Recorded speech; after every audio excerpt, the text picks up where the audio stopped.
Folks, we talked about North Carolina in 2017, but this state has long had a problem. On November 3rd, 1979, members of the KKK and Nazi sympathizers opened fire on demonstrators from the Communist Workers' Party in Greensboro, North Carolina. 5 anti-Klan demonstrators were killed that day and 10 were wounded.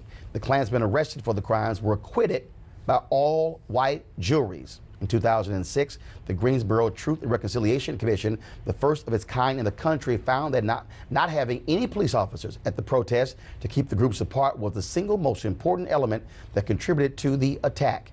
But only recently, after an anti-racism protester in Charlottesville was killed, did the Greensboro City Council issue an apology for the city's role in this massacre. It had previously only issued a statement of regret. The Reverend Nelson Johnson joins us via Skype from Greensboro, North Carolina. And Reverend, when you look at the discussion we just had or having about North Carolina, where Republicans and what they're doing in this state, it's no shock that they would wait all of this time to apologize, because what you have here is this continuation of ignoring what happened to black folks, but also this protest. There were whites out there who were with you who also were shot and killed. And so you had a multiracial coalition of folks who were gunned down. There were Latinos, there were Jews, one white, and African Americans. So it was a rainbow on that day around a labor struggle. And you're right that the atmosphere has gotten worse since 1979, now that this tendency has taken over all levels of government in North Carolina. And it's on the local level that we have the greatest potential to join with state and national and fighting back. So I'm glad that our city council made the decision under some pressure, about 1,000 of us rallied the day before, to offer this apology. But let me quickly add that the apology doesn't spell out the specific role that the police and the city played. We are pleased that the apology occurred, but we're in the process of pushing the city now to name specifically what they are apologizing for. But we're pleased that this first step has been taken. When you look at what's happening today in your state, speak about that, because first of all, I was with you a few weeks ago at the North Carolina State Conference, the NAACP, where I gave the keynote. And what we see here again is a Republican Party that is no doubt advancing an issue of white supremacy. You've got a black woman, one of only 2 national committee members of the Republican National Committee there in North Carolina, Ada Fisher, who she's been talking about coming on the show. I ain't got a problem having her on the show, but I haven't heard her condemn this party's actions. And what you're seeing there is you're seeing a Republican Party in North Carolina that flat out does not believe in democracy. What they're doing there is literally trying to tell black folks, y'all showed your power in 2008 by voting for Obama. We're going to make sure we never see that again. I think you're exactly right that this is a massive reaction to the election of President Obama, and it's calling on the deep well of unrepentant racism. And when you call it by, whether you call it racism or not, it comes forth. I know Ada Fisher, we were students together in the student movement. I am deeply troubled that our Republican brothers and sisters have not stood up and spoken out with great force. And I think all of the sophistry and kind of doublespeak that is now characterizing civil dialogue is not helpful at all. We're in the most dangerous period, in my estimation, in the history of our nation since the Civil War. And if you add to that nuclear weapons and the war talks that's going on, it may be the most dangerous period in the world. If there ever were a time to be freed from the constraint of party politics that limits the voice of righteousness and justice, I cannot think of a better time in our history than now to do that. So I not only call on the Republicans, I join in that call, and I call on the broad masses that we have to organize on the local, state, and national level in order to ensure the well-being not only of black people, but of this nation. Reverend, we surely appreciate it. Thank you so very much. Good to be here. All right, then. Come back to our panel, Douglas. I'll go to you.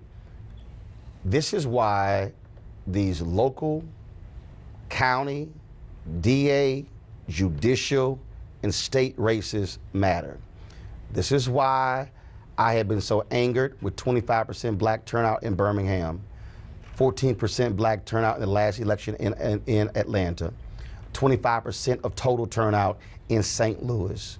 The fact of the matter, now granted, in this case, we have Republicans who are doing all they can to make sure we can't even vote.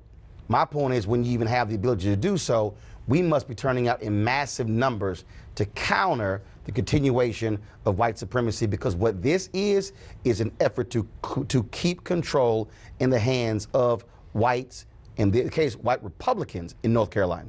Absolutely. Elections matter. All elections matter. And our president asks us, what do we have to lose? Well, we have a lot to lose if we don't come out and vote, and we don't come out and express our rights towards self-determination. It is critical that not just blacks, but we were talking about parties earlier, that Democrats who consistently don't come out during these midterm elections come out and vote in these midterm elections at every level. And just going back to what we were talking about earlier, that also is very pertinent to what we're discussing about now, what we're witnessing now is a fracture within the Republican Party. And it is critical. Actually, no, we're not. Yeah, well, no, we're not. No, we're not. Donald Trump. No, we're not. No, we're not. No, we're not. No, we're not. No, we're not. No, we're not. Here's why. Here's why. Why? No, we're not. Here's why. I mean, it's always been there. No, it's not. No, it's not. No, it's not. Here's why. And I laid this out on my podcast yesterday. You don't have a real civil war. Now, Donald Trump is the vessel for what they want. Yeah. The vessel. Now, they don't like his tweeting. They don't like his attacks. But you have an alliance between white conservative evangelicals, white nationalists, and white supremacists, because they want Supreme Court justices that will get on the court and that will outlaw Roe v. Wade, that will outlaw same-sex marriage, that will outlaw affirmative action. There's an alliance there.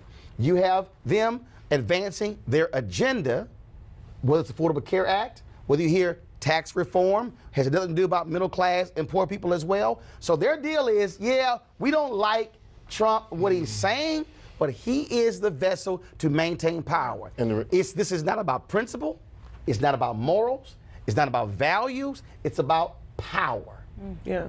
We're seeing an expansion of Republican ideology right now. We're seeing a welcoming of established Republicans. We're seeing a welcoming of KKK, white supremacists, of hometown, low-wage, open embracing. They're all coming together in a way that if the Dems are wanting to respond, we need to do the same thing. Come on. Real quickly, man.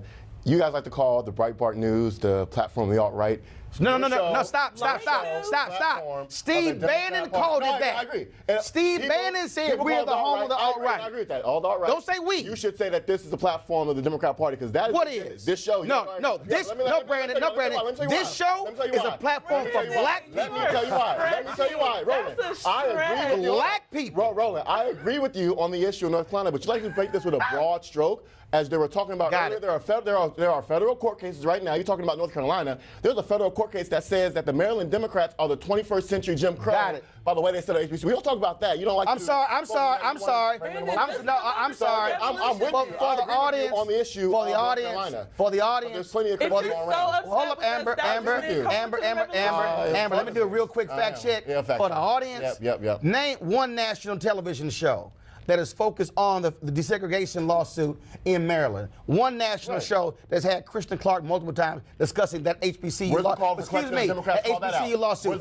One national show that has done that. That is NewsOne Now. Where's the collective? A black show. Weekdays on TV One. I will never lie to you. Oh my God.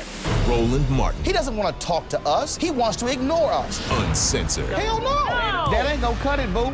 Unapologetic. No, that is fundamentally false. You are wrong. Unfiltered. He wants an America where we all look alike.